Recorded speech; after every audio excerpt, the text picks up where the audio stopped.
दिनैनि गोदान मोनसे भिडिअ फिन खेबसेबाव बयखौबो बरायनानै लाग्रोबाय। सिगांनि भिडिअआव गोबां मानसिफोरनि कमेन्टफोरखौ नुनानै मिथिनो मोनबायदि दिप्ति बसुमतारीया मानि थाखाय एसेल' भट मोननो हादोंमोन। भिडिअखौ जागायजेननायनि सिगां नोंथांमोननिसिम गुरैयै खावलायनाय, नोंथांमोना आंनि चेनेलाव गोदानब्ला चेनेलखौ अननानै साबस्क्राइब खालामनानै लादो। नोंथांमोना आंनि चेनेलाव बेबायदिनो गोदान आपडेटफोरखौ मोननो हागोन। थ' बिदिब्ला दिनैनि भिडिअखौ जागायदिनि। जायफोर बे भिडिअआव गोदान आं बैसोरनो सिगाङावनो फोरमायनानै होनोदि थांनाय 15 अक्ट'बरनिफ्राय 5 नभेम्बरसिम मिस फ्रेन्डशिप इन्टारनेशनेल 2025 आ चाइना हादोराव खुंजादोंमोन। बेवहाय भारतनि जानानै दिप्ति बसुमतारीयाबो बाहागो लाहैदोंमोन आरो बेवहाय एसेल' भट मोननायनि जाहोनाव दिप्ति बसुमतारीया देरहासार जानो हायाखैमोन। बेनि माखासे गुबै जाहोनफोरखौ लानानै आं सिगांनि भिडिअआव नोंथांमोनजों सावरायदोंमोन। बे भिडिअआव गोबांनि कमेन्ट्सफोरखौ नुनो मोनदों दि बे कमेन्ट्सफोराव नुनो मोननाय माखासे कमन कमेन्ट्सफोरनि गेजेराव दङमोन। नाम्बार 1आव दङमोन बर' सिख्लाफोरा देरहाखाङोब्ला गुबुन हारिनि सेंग्राजों हाबा जायो, बेनिखायनो भटखौ हराखै। नाम्बार 2आव दङ देरहाखांनायनि उनाव हारिखौ सिनाया, गावखौनो जोबोद गोजौ थाखोआव दोनो। नाम्बार 3आव दङ जायफोर रायजो राजाफोरा भट होनानै देरहासार खालामहरदोंमोन, देरहाखांनायनि उनाव रायजो राजाफोरखौ मान होनो रोङा। नाम्बार 4आव दङ बर' हारिनि सिख्लाफोरा बबेबा मोनसे कम्पिटिशनाव बाहागो लाहैयोब्ला माब्लाबाबो भट हरला। नाम्बार 5 पइन्टआव दङ बर' हारिनि सिख्लाफोरा गोजौ थाखोआव सहैयोब्ला हारिखौ नेहाद एबा गाहाय थाखोनि होननानै मुगैयो एबा नासयो। बैफोरबादि माखासे कमन कमेन्ट एबा जोंनि हारिनि मानसिफोरनि साननायखौ नुनो मोनदों।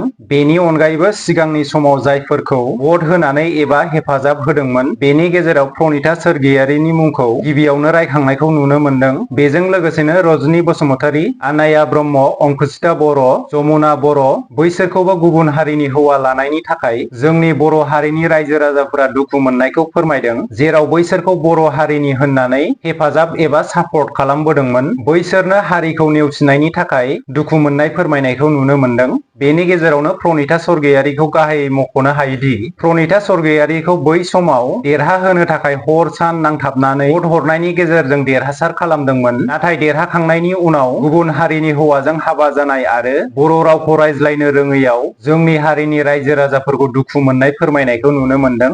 सिगांनि समनिफ्रायनो गोबां बर' सिख्लाफोरखौ बैफोरबादि बर' हारिखौ नासयबोनायनि थाखाय जोंनि हारिनि रायजो राजाफोरनि गेजेराव फोथायनाया गैया जालांनो हमदों।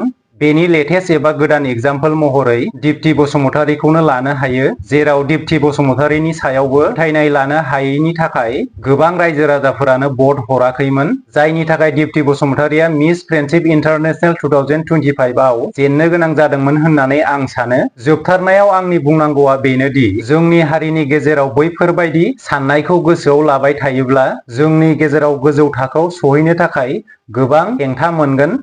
बेनिखायनो जों बयबो गावजों गाव हेल्प खालामलायनानै हारिखौ गोजौ थाखोआव सिनायथि हैनायाव मदद होनांगौ।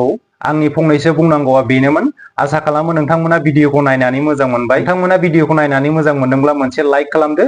लोगोसे नोंथांमोना गावबा गावनि मोन्दांथिखौ कमेन्ट सेक्सननि गेजेराव फोरमायहरदो। दिनैनि भिडिअआ एसेनोसै। लोगो मोनफिनगोन गुबुन मोनसे भिडिअआवहाय। बाय बाय।